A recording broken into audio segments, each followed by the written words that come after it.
Good morning to all my dear friends. दोस्तों, आज हम लोग सेकेंड रामसर साइट को कवर करने वाले हैं जिसका नाम है होकेरा वेटलैंड। इससे पहले हमने उलर लेक, जिसकी फर्स्ट रामसर साइट थी, उसे हमने डिटेल्स में कवर किया था, जाके प्लेलिस्ट में देख लीजिएगा। अब होकेरा वेटलैंड ये भी union territory of Jammu and Kashmir में ही लोकेटेड है। और अगर इसके लोकेशंस को आप ध्यान से स्ट्रेटेजिकली ऑब्जर्व करने की कोशिश करेंगे तो ये उलर लेक से थोड़ा सा साउथ में लोकेटेड है, थोड़ा सा साउथ में लोकेटेड है। अब आइए इसके फीचर्स को समझते हैं और यूपीएससी किस तरीके से आपके लिए जाल बिछा सकता है उसे भी समझने की कोशिश करें।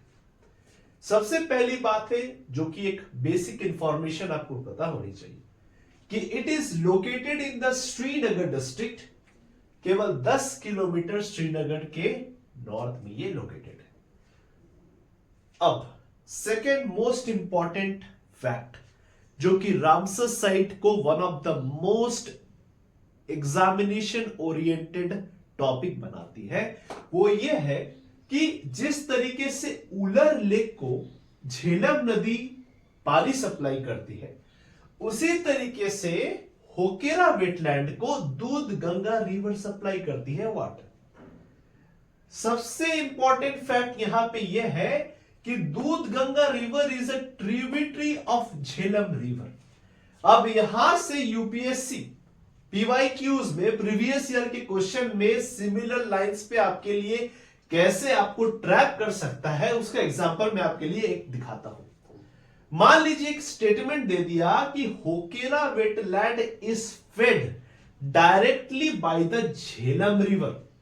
आपको लगेगा कि यार झेलम की ट्रिब्यूटरी मतलब झेलम का ओवरऑल बेसिन, नहीं, यहां पे आपको यूपीएससी के ट्रैप में नहीं पड़ना है, क्योंकि Hokera wetland is fed bye specifically दूध गंगा रिवर, जो कि झेलम नदी की ट्रिब्यूटरी है और झेलम रिवर बेसिन से सटा हुआ है होकेरा वेटलैंड। इसलिए मैंने आपके लिए यहां पे स्पेसिफिकली लिखा है कि this wetland is contiguous to the Jhelum river basin but is not fed by Jhelum river. यहां पे इसी ट्रैप को आपको समझना है कि एग्जामिनेशन में दे सकता है कि Hokera wetland is directly fed by Jhelum river. नहीं, Hokera wetland is fed by Doodh Ganga river, which is a tributary of Jhelum river, and this wetland is contiguous, मतलब सटे हुए है to the Jhelum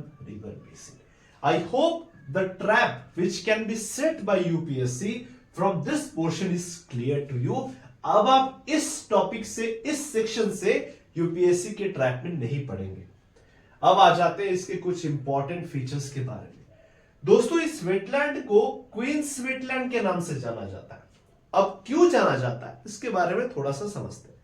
आपने बाहुबली मूवी देखा होगा, वहां पे शिवगामी देवी जो थी वो क्वीन का रोल निभा रही थी।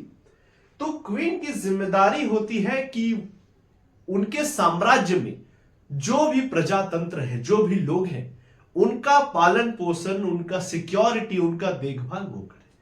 उसी तरीके से इस वेटलैंड को कश्मीर का क्वींस वेटलैंड कहा जाता है because of its ecological importance. अब इसकी इकोलॉजिकल इंपॉर्टेंस का एग्जांपल मैंने आपको यहां पे दिया। एक्चुअली होता क्या है कि ठंड के समय बहुत सारे माइग्रेटरी बर्ड्स यूरोपियन एरिया से आकर, मिडिल ईस्ट से आकर एशिया, साउथ ईस्ट एशिया तरफ जाने की कोशिश करते। लेकिन जिस तरीके से हम लोग कोई लंबे जर्नी का फ्लाइट लेते हैं तो कहीं कुछ बीच में ट्रांजिशन एयरपोर्ट आता है जहां पे फ्लाइट हॉल्ट लेती है, लैंड करती है। उसी तरीके से इन पंक्षियों के लिए, इन बर्ड्स के लिए Hokera wetland is just like an avian airport, मतलब काफी दूर से उड़ते हुए आती हैं और इस वेटलैंड पे लैंड करती हैं, समय बिताती हैं, यहां पे पालन पोषण करती हैं, यहां पे खाना पीना करती हैं और साथ में यहां पे ये ब्रीडिंग भी करती है। जब ब्रीडिंग करने के बाद when they are again ready to fly, तो फिर ये यहां से टेक ऑफ लेती हैं और फिर उड़ते हुए वो साउथ ईस्ट एशियन और एशियन रीजन्स में चली जाती है। So this is considered to be avian airport, क्योंकि ये ऐसे माइग्रेटरी बर्ड्स को पनाह देती है और उनको खाना प्रदान करती है। इतना ही नहीं दोस्तों, यहां पे बहुत सारे एक्वाटिक स्पीसीज, यहां पे फिश के बहुत सारे वेराइटीज भी पाए जाते हैं। सो ये एक्वाटिक स्पीसीज को भी सपोर्ट करती है। सो जिस तरीके से ये लार्ज अमाउंट ऑफ बायोडाइवर्सिटी को पनाह देती है, सपोर्ट करती है, इसी के कारण इसे क्वींस वेटलैंड ऑफ कश्मीर माना जाता है। I hope the concept of queens wetland अब आपको क्लियर हो गया। अब सबसे इंपॉर्टेंट फैक्ट जो कि आपको यूपीएससी में पूछ सकता है कि भारत के 89 रामसर साइट्स में यही केवल ऐसा रामसर साइट है जहां पे रीड बेड्स मिलते हैं। अब ये रीड बेड्स क्या है, आप फिगर में देख सकते हैं। ये एक unique type of grass species होती है जो कि काफी बुशेस की तरह लंबी हो जाती है और वो काफी लार्ज अमाउंट ऑफ बायोडाइवर्सिटी को भी सपोर्ट करती है। तो आपको वर्ड याद रखना, ये नॉर्मल घास है, लेकिन ये स्पेशल टाइप ऑफ घास जो है वो केवल भारत के होकेरा वेटलैंड में ही बचे हुए हैं।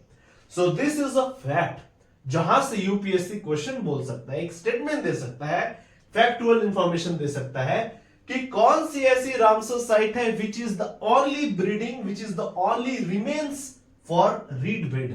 तो आप कहेंगे होकेरा वेटलैंड ही एकमात्र रामसर साइट है जहां पे अभी रीड बेड नाम की स्पेशल ग्रास बची हुई है। और यहां पे क्वेश्चन ऐसा भी बना सकता है कि कोई और वेटलैंड का नाम देके बोल देगा कि Wular lake is the only wetland with remains of reed beds, तो वो स्टेटमेंट गलत हो जाएगा। आपको पता होना चाहिए कि Hokera wetland is the only wetland जहां पे रीड बेड्स नाम की ग्रास मौजूद है।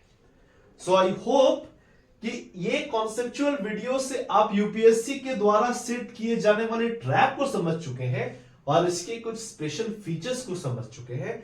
और मैं आपको गारंटी देता हूं कि इस इंफॉर्मेशन के बाहर होकेरा वेटलैंड से कोई और क्वेश्चन नहीं पूछेगा। हाँ, एक बेसिक चीज मैं आपको बता दूं जो कि आपके लिए ऑब्वियस है कि ये भी एक नेचुरल रामसर साइट है।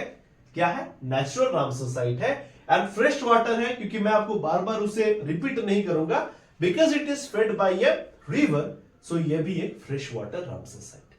I hope in this video the concept of Hokera wetland आपको अच्छे से क्लियर हो गया होगा। फर्दर वेटलैंड्स को इसी तरीके से यूपीएससी का ट्रैप को समझते हुए कवर करना चाहते हैं तो हमारे चैनल को फॉलो कर लीजिए और इस वीडियो को ज्यादा से ज्यादा शेयर कर दीजिए दोस्तों। जय हिंद।